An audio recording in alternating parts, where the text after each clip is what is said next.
Alright, hello everyone and welcome to our new unit. As you can see in the PowerPoint, the unit is called Work, Energy, and Power.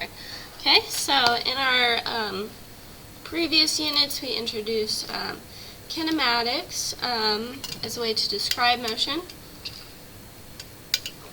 And then we learned Newton's laws that kind of gave us some rules for predicting motion.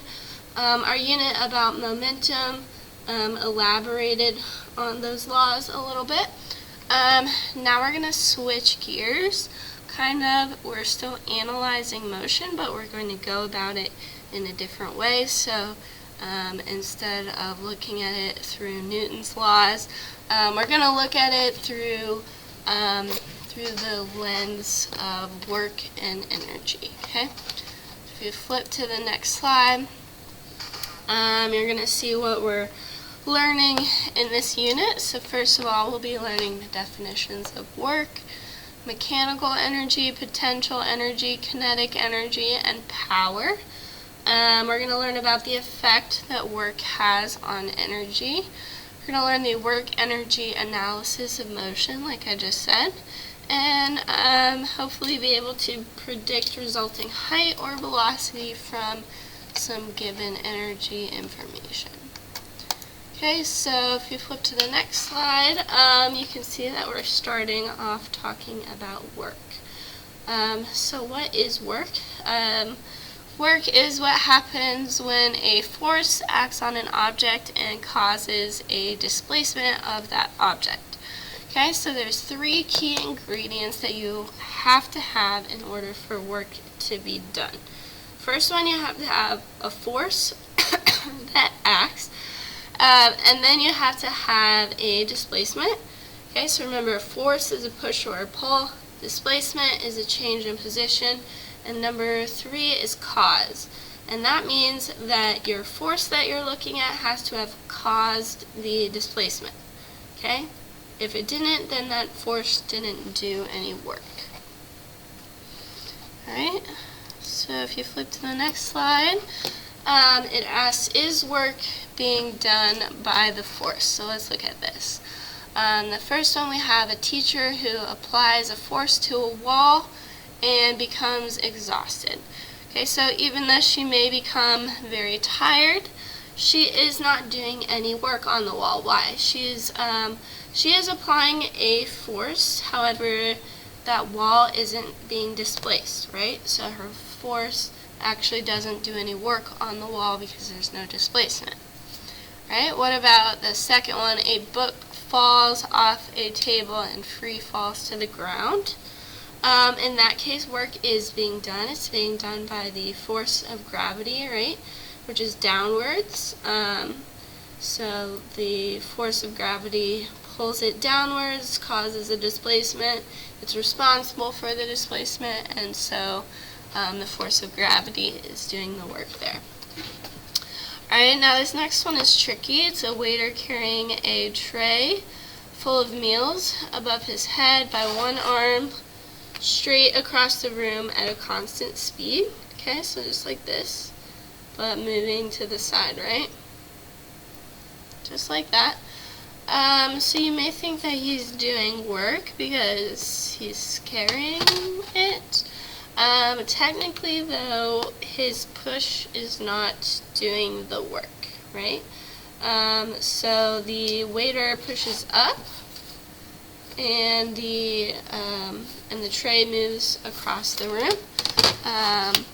What's actually causing the displacement is not him pushing up. It's just the friction of the hand against the tray. So it's actually friction that does the work there. Have a good trip. Thank you. Okay, sorry. Alright. Number 4, last one, is a rocket accelerates through space. So in that case, yes, we have the rocket is going to throw the fuel off the back, which, remember, they're going to be having a force on each other, right? So the rocket goes forward, and that force is going to cause a displacement. Okay? So work is being done. Alright, so here we have the equation for work. You can see that it's force times displacement times cosine theta.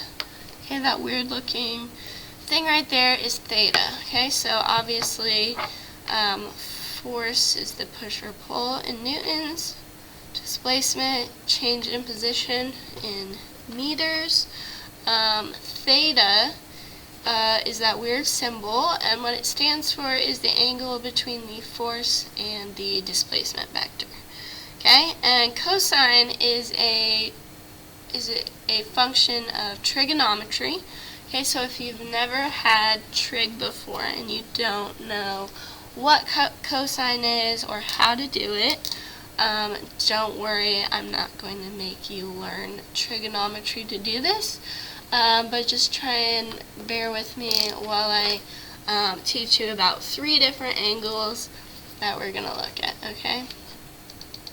So, flipping to the next slide. Okay, the first angle we're going to look at is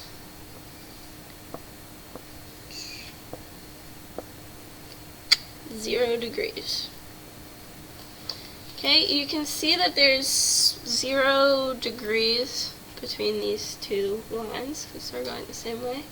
Right, like if it was here, it might be 1, but it's not. They're going the same way, so it's 0 degrees between these two angles. And I'm sorry, I forgot to mention, theta is the angle between the force and the displacement vector.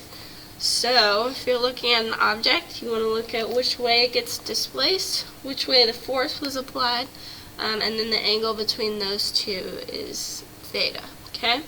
So, if it's 0, if displacement is in the same direction that force is applied, then the angle is 0, right? Theta is 0. Okay, so in our equation we need F times D times cosine of theta. Okay? Well, cosine of 0 is just equal to 1. Yep, positive 1. Okay? So when displacement and force are in the same direction, instead of that cosine theta, you would just put 1, right? So you would have the equation work equals displacement, force times displacement. Force times displacement times 1.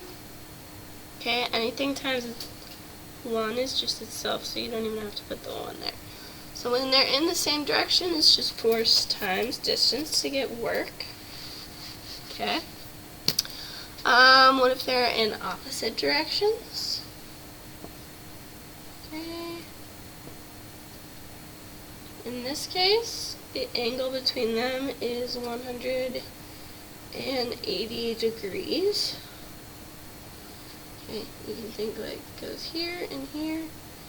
Boom. That's a half circle. That's 180 degrees.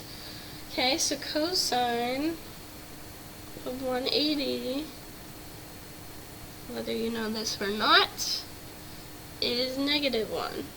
Okay? So your formula would be work equals force times distance times negative 1. We could just do the negative in front. Right there. So whatever you get for force times displacement, but negative, okay? So, whenever the force is kind of in the opposite direction of the displacement, right, it's hindering the motion somehow, we say that negative work is done, right? Okay, so the last situation is when you have displacement one way and then force is perpendicular. Okay, so in that case the angle between them theta is 90 degrees, and the cosine of 90, whether you know this or not, I'm telling you now, is 0. Okay, so work will equal force times distance times 0. Anything times 0 is just 0, so work is 0. Okay, so that's very important. If the force that is applied is perpendicular to the displacement, then that means that that force is not doing any work on that object. Okay, so the units for work, remember we're having force times displacement times, in our case, either 1 or -1 if it's in the other direction. Work is going to be in joules. Okay, so we abbreviate that with a big J. Okay, and joules are what you get when you multiply newtons times meters. So that's our new unit. Alright, let's do a practice problem. We have a 10 Newton force applied to push a block across a friction-free surface for a displacement of 5 meters to the right. Okay, so you can see our force is to the right. First of all, work equals force in this case is 10. So you can see the normal force and the force of gravity aren't doing any work on this object because they're perpendicular to the displacement. However, that applied force of 10 newtons to the right is doing some work. We have 10 newtons and it's moving 5 meters, and then we need cosine of theta. Okay, well they're in the same direction. Alright, how about this? They're in the same direction, so it's cosine of 0, which is 1. So it's just times 1. Okay, so work is going to equal 50 joules. So 50 joules of work is done by the applied force. None is done by the normal force or force of gravity because they are perpendicular. Alright, what about this one?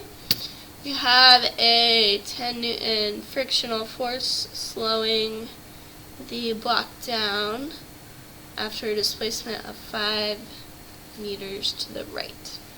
Okay, so in this case we have the displacement to the right, the force to the left. So you can see that it's 180 degrees between them.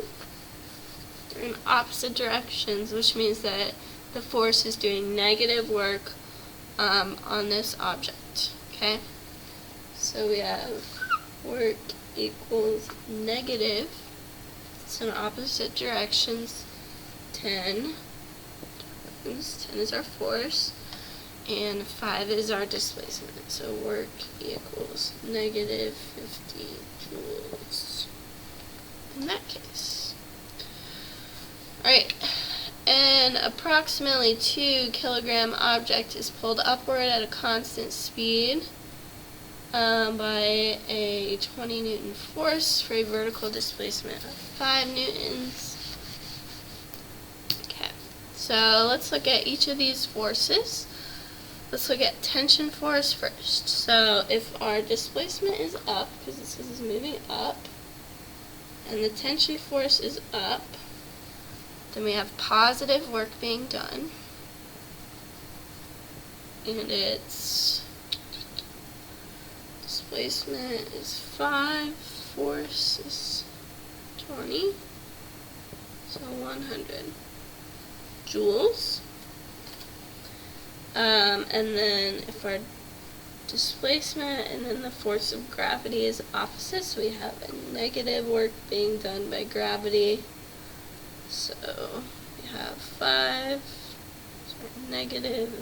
times 20, so negative 100 joules of work being done by the force of gravity So overall, no work is being done. No net work. Okay? Alright, last thing I want to talk about now that we've done work is introducing the concept of potential energy. So if you flip to potential energy, you'll see that potential energy is just the stored energy of position possessed by an object, right? So as a result of an object's position, it can store some energy, right? So think of like a wrecking ball being held up top. It's got the potential to do work, and so we call that potential energy, right? So just because you're holding it up high, it's got a lot of potential to do something there. So it has potential energy because of how high it is being held up. And then you see the picture of the guy with the bow and arrow. So when you pull it back like that and you stretch the bow, that is creating elastic potential energy in the bow. So you can imagine, because he's stretching it back and holding it back there, its position is giving it potential energy. Okay, so flip to the next page. Two types of potential energy that we're going to talk about today. Or not today, but just today we're going to talk about gravitational potential energy, and then we'll talk about elastic potential energy tomorrow. Okay, so gravitational potential energy, just like the wrecking ball, is energy stored in an object due to its height. So there's an equation for that. It's just mass times little g times h, which is height. Okay, so you have your mass in kilograms, little g is meters per second squared, and height is in meters. Okay, so you can see that it depends on mass and height, right? Potential energy, mass, little g is always the same. But objects that are more massive and are higher up are going to have more gravitational potential energy. Okay? So this requires you to assign a, to kind of like give a reference for like what height you're at. Usually we say that 0 is at the ground. Okay, so that makes sense, hopefully. Alright, moving on, we have an example problem here. So we have a cart loaded with a brick pulled along an inclined plane. The mass is 3 kilograms and the height at the top is 0.45 meters. Then what is the potential energy at the top? Okay, so you just take the mass, potential energy, the marker's running out, but we're almost done. Potential energy, 3 kilograms times 9.8 meters per second squared times 0.45 meters is going to give you 13.2 joules. Okay, so just like work, potential energy is also measured in joules. Alright, so that'll be it for today. Thank you guys so much for watching. I forgot to give the code word. The code word is pencil for the day. Thank you.